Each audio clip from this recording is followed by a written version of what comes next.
Hi everyone, welcome back to Alex's YouTube channel. My name is Emily and in today's video I will be creating a slimline card featuring this beautiful spring clover die set.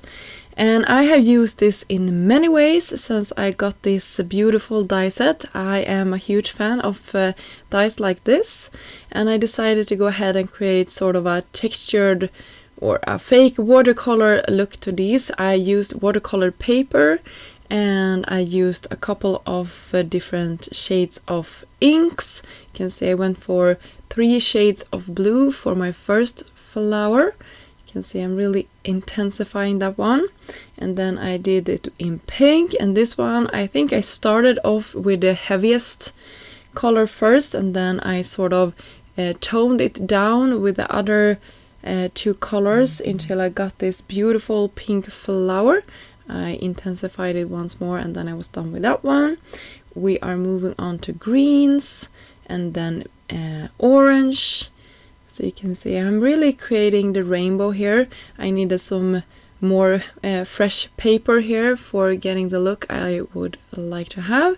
I thought my orange were a little bit too light, so then I went in with an even darker one for the top of the flower. And all of these inks will dry back eventually when they are sort of soaked into the paper. So I'm not too worried if it doesn't look perfect at the first go here.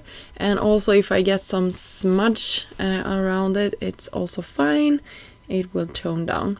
So first off, I tried it on a A2 size card front, but I quickly decided I needed a bigger room for all of my flowers here.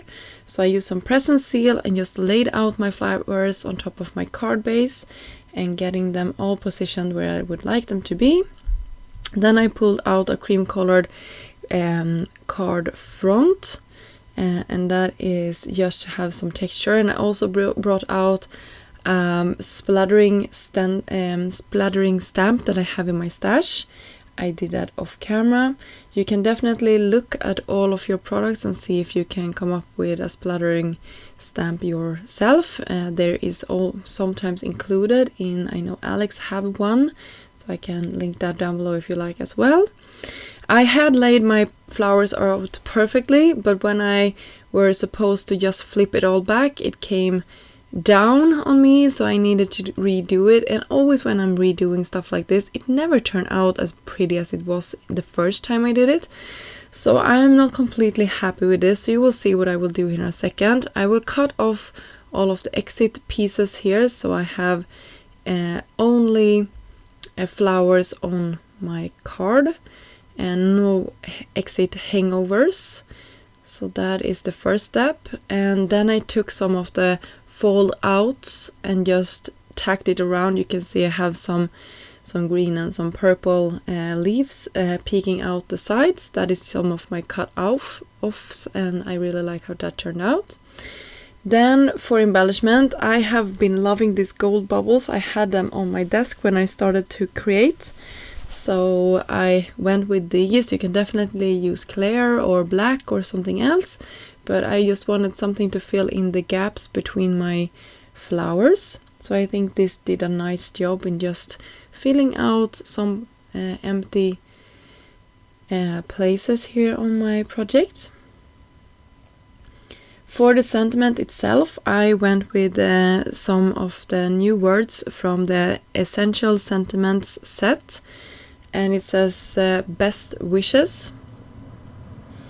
You can see I cut it a bunch of times out of white and then gold cardstock, and I will have it dimensional like that on top of my vellum strip. And I just love the vellum behind this, just to tone the background down underneath our sentiments, so we really can read the message of this card. Since the message is, I think, the most important part of our card. Sometimes I have a hard time with the message. I love creating floral cards, and sometimes I'm just struggling with the sentiment and finding the right place.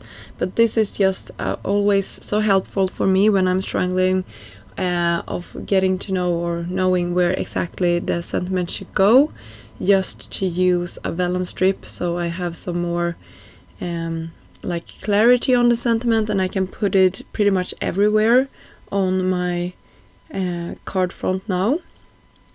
You can see I'm fibbling around with a little dot above my letter. You can see I also created some dimension with some tape, and then I'm just gonna press this down on top of our card. You can see it's a little bit crooked. I will fix that in a second here. And then our card is pretty much finished.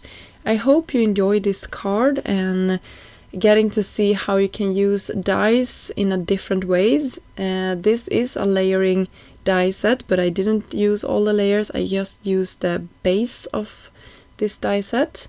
So that is nice. Just getting more miles out of your products, I guess.